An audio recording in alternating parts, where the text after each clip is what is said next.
Start. बाढ़ एक ऐसी प्राकृतिक आपदा है जिसने सभ्यताओं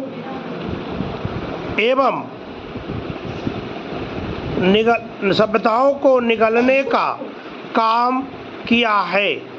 यह जल प्रलय के रूप में आती है और व्यापक तबाही मचाती है।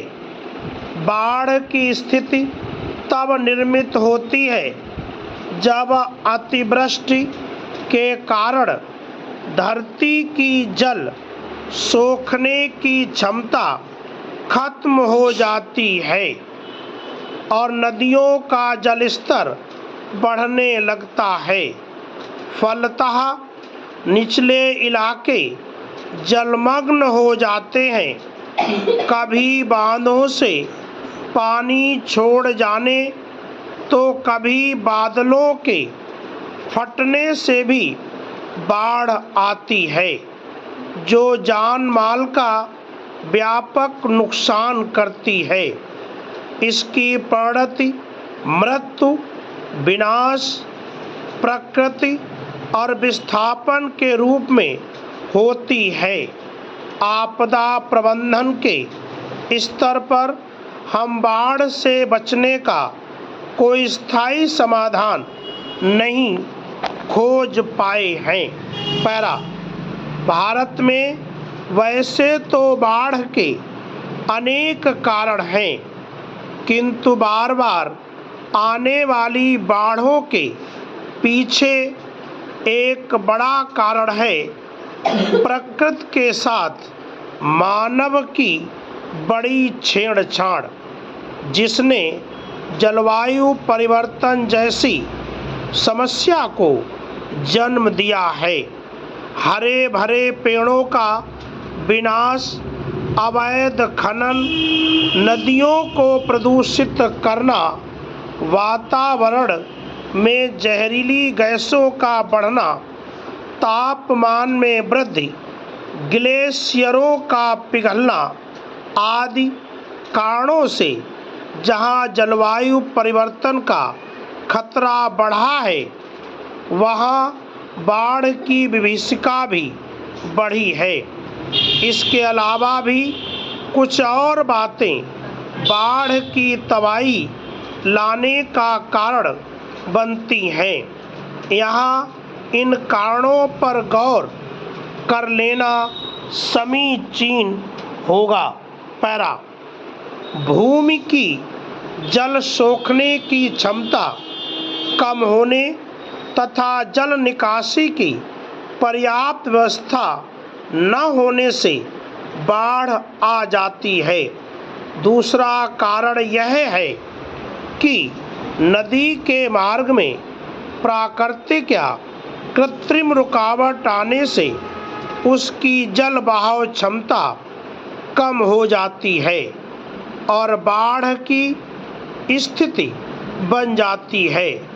भारी वर्षा या ऊपरी या धारा प्रतिकूल समभरों में तेजी से बर्फ पिघलने से व्यापक स्तर पर बाढ़ आ जाती है।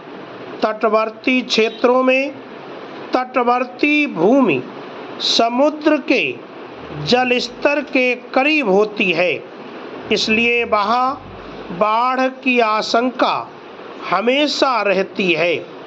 चक्रवात या तूफान से इन क्षेत्रों में पानी भर जाता है। ऐसे क्षेत्रों में ज्वार भाटे से भी बाढ़ आ सकती है या बाढ़ की स्थिति गंभीर हो सकती है। जल ग्रहण के छोटे क्षेत्रों में भारी वर्षा के कारण अकस्मात बाढ़ आ जाती है। पैरा। भारत एक ऐसा देश है जहां प्रकृति प्रकोप के रूप में बाढ़ प्रायः हमेशा कहर ढाती है।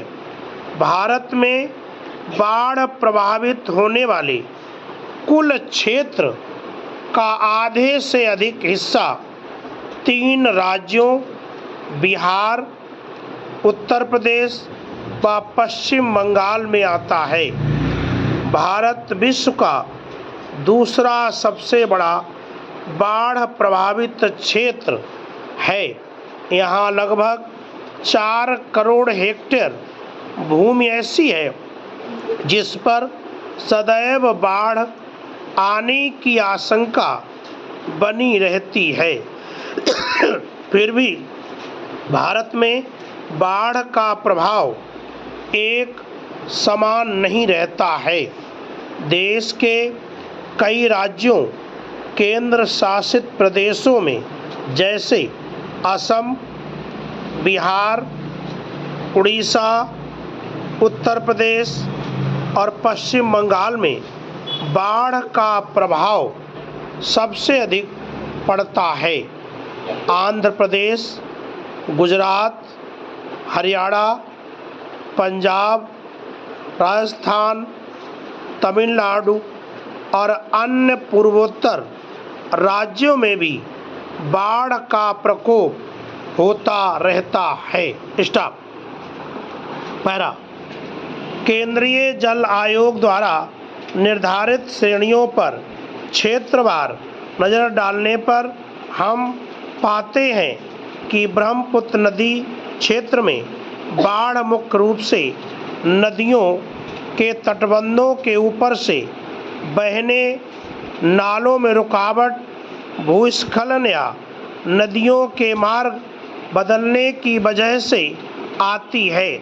वहीं असम, जहां बाढ़ का सबसे बुरा असर पड़ता है, में इसका सबसे मुख्य कारण ब्रह्मपुत्र, बराक और इसकी सहायक नदियों का तटबंधों से ऊपर बहना है। गंगा नदी क्षेत्र में गंगा के उत्तर में स्थित इलाकों में बार बार बाढ़ आती है।